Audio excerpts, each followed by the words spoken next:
สวัสดีครับกลับมาพบกับ Channel ปอนรีวิวอีกครั้งหนึ่งนะครับวันนี้ผมก็จะนำเอาตัวนาฬิกาที่หลายๆคนเนี่ยเรียกร้องกันมามากมายให้มารีวิวให้ดูหน่อยนะครับนั่นก็คือแบรนด์ Alba นั่นเองนะครับโดยที่แบรนด์ Alba เนี่ยหลายๆคนก็อาจจะเคยรู้จักแล้วก็ได้ยินกันมาตั้งนานมากแล้วนะฮะคืออย่างผมสมัยเด็กๆผมจะได้ยินแบรนด์เนี่ยบ่อยมากเลยเพราะว่ายี่ห้อ Alba มันจะมีรุ่นหนึ่งที่โด่งดังสุดๆนั่นก็คือ Alba Spoon มันคือนาฬิกาเรือนหนึ่งที่เรียกได้ว่าวัยรุ่นยุคก่อนใครมีนี่คือเท่มากๆเลยนะฮะพอการเวลาผ่านไปเนี่ย Alba เขาก็มีการเปิดตัวรุ่นใหม่แล้วก็ออกไลน์อัพสินค้ามาหลายๆตัวที่ดูค่อนข้างน่าสนใจนะครับก็เดี๋ยววันนี้เราจะมาดูที่เรือนนี้กันนะฮะกล่องของ Alba เขาก็จะมาเป็นกล่องเรียบๆแบบนี้นะครับด้านในเนี่ยเขาก็จะมีคู่มือการันตีแล้วก็มีการ์ดมาให้ด้านหลังนะครับกล่องไม่ได้ให้อะไรมามากเท่าไหร่ส่วนรหัสของเรือนเนี่ยก็ดูด้านบนนี่เลยก็คือ AG8K21X1 ต้องย้อนกลับไปนิดนึงก่อนว่าแบรนด์ Alba เนี่ยจริงๆมันเป็นแบรนด์ที่เป็น Sub Directory ของทาง Seiko นะครับหมายความว่า Seiko เองก็เป็นบริษัทแม่ที่ดูแลแบรนด์ Alba นี่อยู่แต่ด้วยความที่ Seiko เขาจะเป็นแบรนด์ที่อินเตอร์กว่าตีทางยุโรปตีทางอเมริกาได้นะฮะเขาก็เลยพยายามจะหาแบรนด์ที่มันถูกลงอีกแล้วก็เจาะตลาดแต่ทางเอเชียเป็นหลักซึ่ง Alba เนี่ยก็ทำหน้าที่นั้นในกา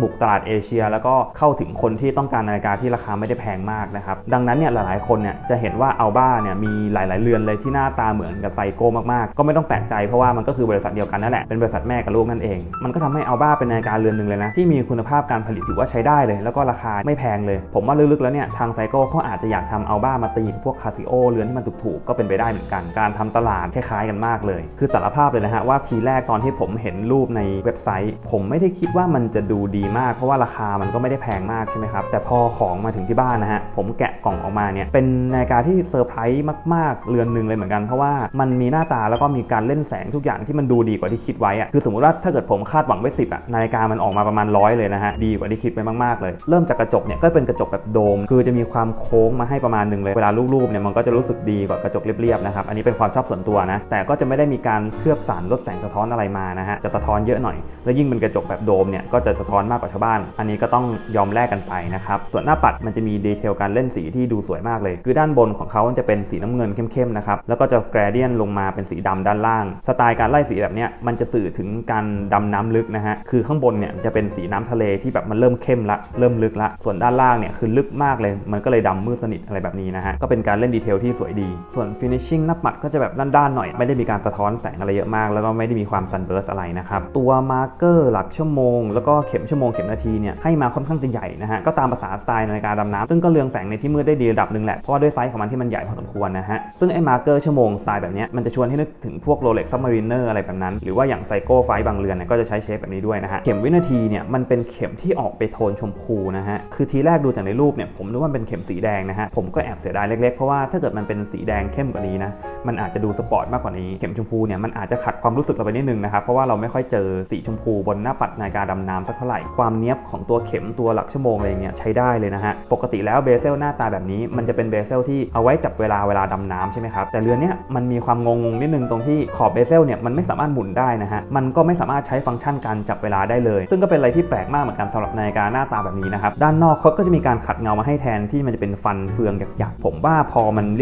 รียบๆไม่มีเฟืองหยักๆมันก็ดูโมเดิร์นดูเรียบร้อยกว่าแบบมีเฟืองมากๆเลยแต่อันนี้ก็อาจจะเป็นอะไรที่แล้วแต่ความชอบเพราะอย่างบางคนก็อาจจะชอบที่มันมีหยักๆอันนี้ก็ต้องพิจารณาดูก่อนที่จะซื้อเรือนนี้นะครับขอเบเซลที่เขาให้มาเนี่ยก็เป็นอลูมิเนียมเคลือบสีมาเงาแวบเลยสีตรงเนี้ยที่มันเป็นส่วนที่เหมือนจะเป็นสีแดงเนี่ยจริงๆมันก็ไม่แดงซะทีเดียวนะฮะมันจะเป็นแดงที่อมชมพูนิดนึงซึ่งผมว่าเรือนนี้เคสเขาค่อนข้างจะทำมาดีมากเลยนะฮะคือด้านบนเนี่ยก็จะขัดด้านขอบจะเป็นการขัดเงานะฮะถือว่าสวยมากเลยแหละเป็นเคสที่รูปทรงดูดีมากๆเคสไซส์ของเขาเนี่ยอยู่ที่40มิลแล้วก็ความหนาเนี่ยอยู่ที่ 11.8 มิลเป็นเคสไทป์ที่เหมาะสมกับข้อมือคนเอเชียมากๆเลยนะครับเพราะอย่างนาฬิกาดำน้ำหลายๆเรือนเนี่ยเขาพยายามจะไป42มิล44มิลซึ่งมันอาจจะดูใหญ่เกินไปนะฮะคือ40มิลเนี่ยมันก็จะไปใกล้เคียงกับพวก Rolex Submariner ซึ่งมันเป็นไซส์ที่ใส่สบายมากๆส่วนตัวฝาหลังนะครับก็จะขัดเงามาเงาแวบแบบนี้เลยแล้วก็มีการเลเซอร์โลโก้ Alba มานิดนึงนะฮะมีสเปคระบุไว้ว่าเป็น Stainless Steel ทั้งตัวเรือนแล้วก็กันน้ำได้10 บาก็คือประมาณ100 เมตรนั่นเองนะฮะฟังก์ชันการทำงานเรือนนี้ไม่มีอะไรมากเลยนะครับดึงไม่ยอมออกมาทีนึงเพื่อตั้งวันที่แล้วก็ดึงออกมาทีนึงเพื่อตั้งเวลานะครับพื้นฐานทั่วไปเลยส่วนของสายที่เขาให้มาเนี่ยก็จะเป็นสายยางซิลิโคนที่คุณภาพดีมากเลยนะฮะคือดีเกินคาดไปเหมือนกันเพราะว่ามันเป็นสายที่มีความนิ่มมากยืดหยุ่นดีมากและเขาก็จะมีดีเทลตรงนี้ด้วยที่เล่นมาเป็นหยักมาแบบนี้ทำให้เวลาใส่บนข้อมือเนี่ยมันก็จะโค้งได้ดีมากขึ้นตรงปลายสายเนี่ยเขาก็จะมีการเจาะรูเล่นดีไซน์มาแบบนี้นะฮะมันก็ช่วยในเรื่องของการระบายอากาศทำให้เหงื่อมันแห้งเร็วอะไรประมาณนั้นมีรูให้ทั้ง2ด้านแบบนี้เลยเดี๋ยวผมลองขึ้นข้อมือให้ดูเลยนะครับข้อมือของผม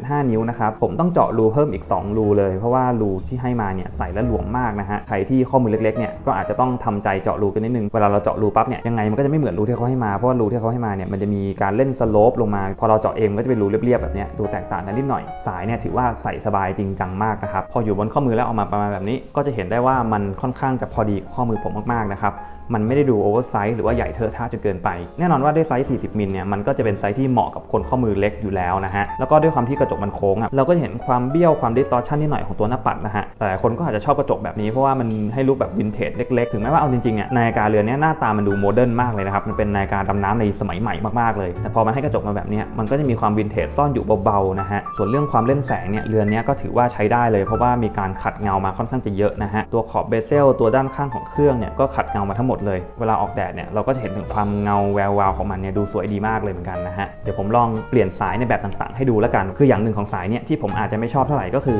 ดีไซน์สายที่มันมีการเกินลักมาแบบนี้นะฮะคือปกติแล้วเนี่ยผมจะชอบสายที่มันออกมาจากลักตรงๆไม่ต้องมีการยื่นเพื่อเติมให้มันเต็มแบบนี้เพราะว่ามันจะทำให้นาฬิกาดูใหญ่ดูเถอะทะเกินไปคือถ้าเกิดเป็นคนข้อมือใหญ่เนี่ยอาจจะไม่มีปัญหาอะไรนะฮะแต่อย่างผมเนี่ยเป็นคนข้อมือเล็กผมก็อยากจะได้สายที่มันออกมาตรงๆเลยไม่ต้องมาขยายไซส์ให้มันดูใหญ่มากขึ้นอะไรอีกแล้วนะครับเพราะแค่นี้ก็ใหญ่จะตายอยู่ละการเปลี่ยนสายเนี่ยก็ถือว่าทำได้ง่ายมากเลยนะครับเขามีรูตรงข้างๆนี่มาให้ด้วยนะครับคนที่มีอุปกรณ์ที่มันเป็นหัวแหลมๆแบบนี้ก็จิ้มเข้าไปแล้วก็ถอดสายได้อย่างง่ายเลยขอเริ่มจากสายหนังที่ได้ลุควินเทจเล็กๆแบบนี้ก่อนละกันสายตัวนี้ผมก็สั่งมาจาก Lazada นะครับราคา100 กว่าบาทเดี๋ยวยังไงแปะลิงก์ให้นะครับเอามาประมาณแบบนี้ก็อาจจะดูแปลกตาสักนิดนึงนะครับเพราะว่านาฬิกาดำน้ำเนี่ยมาเจอสายหนังสไตล์วินเทจเนี่ยมันก็อาจจะไม่ได้เข้ากันเป๊ะซะทีเดียวปกติแล้วเนี่ยสายหนังตระกูลนี้นะฮะเราจะชอบเอาไปใช้กับพวกนาฬิกาโครโนซะมากกว่ามันก็จะเข้ากันดีนะฮะเดี๋ยวลองขึ้นข้อมือให้ดูนะฮะจริงๆก็ต้องบอกว่านาฬิกาที่หน้าปัดมันเป็นสีโทนเป๊ปซี่น้ำเงินแดงแบบนี้มันก็เป็นสีหน้าปัดที่ไม่ได้หาสายใส่ได้ง่ายสักเท่าไหร่นาฬิกาหน้าปัดน้ำเงินเนี่ยมันก็จะไปรอดกับสายสีน้ำเงินซะเป็นส่วนใหญ่อันนี้ก็แล้วแต่คนชอบเลยนะฮะสายหนังแบบนี้